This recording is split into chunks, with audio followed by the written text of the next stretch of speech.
that lived at the foot of a hill. The land was fertile, and the harvest was good.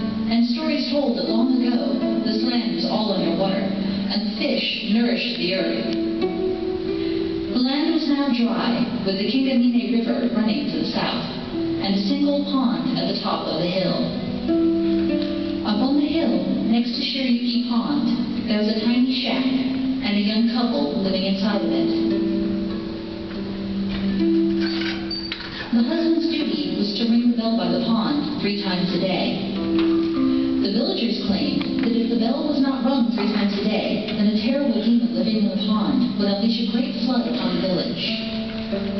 Akira did not believe these old folk tales, but for this simple duty, the villagers provided a house for him and his wife. Though the pay was meager, his wife Yuri tended to their garden, and the 2 managed to survive. The next spring to come, after Akira and Yuri were wed, the rains the villagers always depended on were nowhere to be found.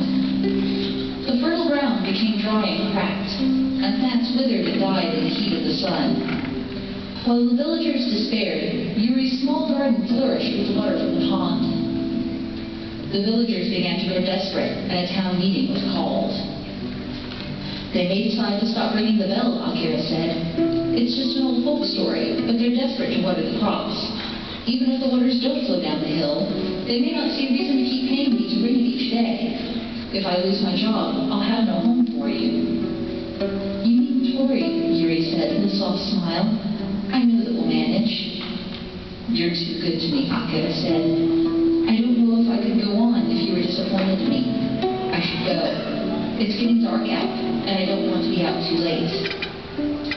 With that, Akira left their humble home, taking the long walk down the hill toward the village, leaving Yuri alone in their hut.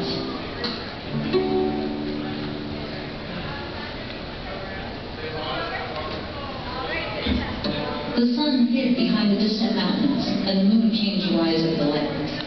A beautiful lady rose up in the mist near the pond, and her nursemaid and messenger came to her side.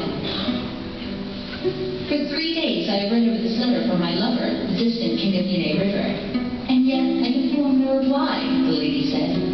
If only I were not bound to this place, if that bell were not there. If there were no bell, there would be no daily pledge. My heart hurts for you, Shiryuki Hime, her nursemaid said. Your sympathy does you no good, the lady replied. If you truly feel my pain, you break that bell, shatter it into 1,000,000 pieces. Shiryuki Hime, that order cannot be obeyed, her messenger cried. You're speaking delirium, her nursemaid said. If the oath is broken in any way, the village below would be flooded. You must be prudent about a decision that would cost thousands their lives. Why should I be concerned about the lives of humans? The princess asked. I would sacrifice my own life for love, so be tolerant and let me go. I'm sorry, Shiryuki Hime, said her messenger, but it simply cannot be. I will not ask you to wait for 50 or 100 years, but please, be patient for a little while. That's much too long, Shiryuki cried. A loving heart can overcome all barriers. I'm unwilling to wait. If you're unwilling to obey, then I myself... What are you planning to do? Her nursemaid asked. If that bell must be destroyed, I would destroy it myself. These frail arms of mine have no trouble lifting it if it were for Shiryuki Hime. However, your obligation is far heavier than any bell. Rules are made arbitrarily, Shiryuki replied coldly. Men call me many names. Demon, fiend, beast, evil monster, poisonous serpent.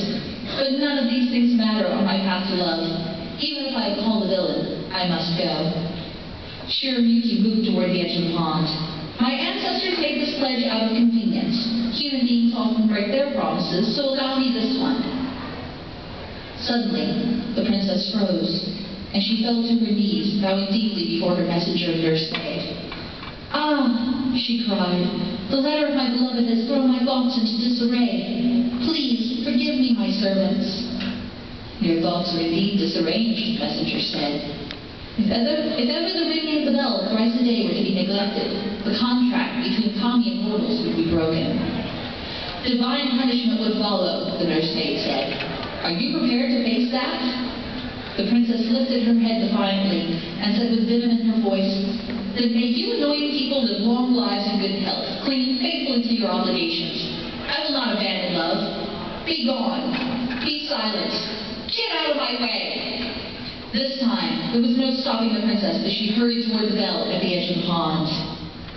Gazing up at the bell, the princess stood strong as she said, "This is my burden to carry alone.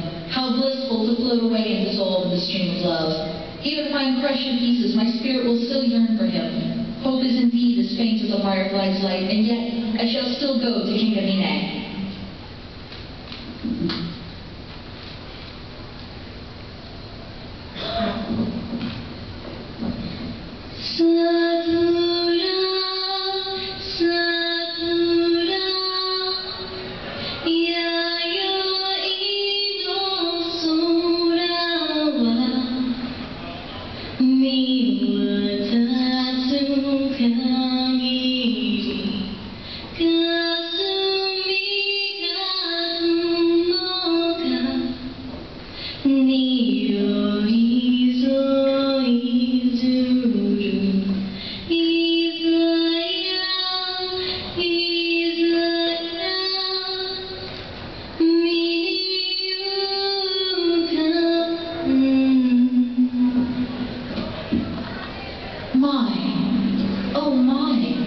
Whispered, "I can hear someone singing.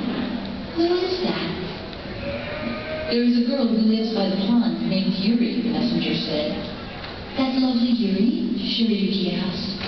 "The very same," the nursemaid replied. "She is singing to distract herself while her love is away." "When you're far away from a loved one, it helps to sing?" the princess asked. "Yes, it is just as you said," the messenger agreed.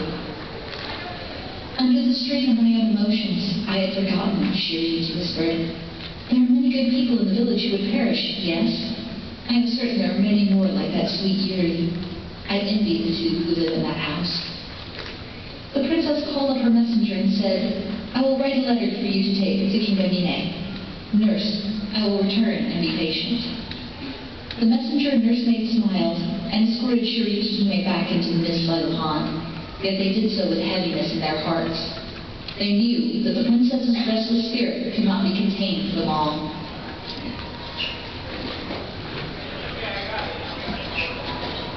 The road to the village was littered with rocks, making the downhill trip surprisingly difficult for Akira. When he finally arrived at the meeting, he was grateful to see all of the villagers who were still gathered. "People," Akira cried, "I beg of you, you mustn't neglect the ringing of the bell thrice a day. If the oath of our ancestors hundreds of years ago were to be neglected, then surely the pond would flood this village once again. There would be not one shred of land between the Shiryuki pond and the Kingamine River." "Settle your nerves," the village leader said. "We have already come to a decision." Akira was nearly panicked as he watched the villagers leaving, but the leader stopped him, saying, "The pond is neither the source of our worries nor the solution. Even if the demon of the pond is an old wives' tale, the luck is not so favorable that I would risk upsetting our ancestors by breaking the oath. I feel we must have done something to upset the rain kami, and a sacrifice will be made. Your job is in no danger." "Thank you," Akira said. "Thank you so much. I cannot tell you how grateful I am." "I beg you not to thank me," the village leader said. "It is a terrible deed what we do tonight." Akira reeled back, feeling as though he had been physically struck. Though he was happy deep down, he knew it was terrible of him to celebrate when he knew that someone's life was to be taken tonight. He bowed deeply to the village leader before rushing off to go and tell Yuri that their future was safe. Yuri was stirred in the middle of the night by the sound of footsteps approaching the house. Joyfully, she rose to greet her husband, but soon realized that the footsteps were joined by another, and then another pair, before it sounded as though an army were marching upon her doorstep. "What is this?" Yuri asked as she found the villagers gathering outside of her home, trampling her tiny garden under their feet. With sadness in their eyes, but no words for her, the villagers grabbed Yuri. "Stop this!" she shrieked. "I have done nothing wrong to you." Hearing the sounds up ahead, Akira rushed to the home and was horrified to see the villagers taking his young bride away. "Let go of her!" Akira shouted as he charged with them. but the mob easily pulled him away. Akira did not give up, again and again struggling to go to his wife's side, before one of the villagers struck him and sent him to the ground. "Akira!" Yuri cried, bursting into tears at the sight of her lover fallen in the dirt, his blood staining the leaves of her trampled garden. Waiting in the mist, Princess Shuriki's heart grew colder and colder as she watched the events pass. "Are these people from the village that lies below me?" she asked. "They are," the messenger said. "I must say, I've been misled," Shuriken said.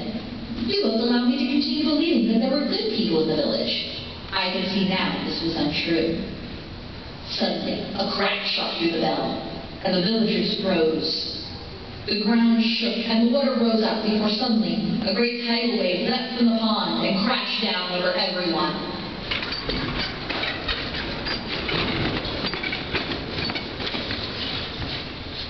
Today, no village remains there. The Kingamine River flows into a lake at the foot of the hill.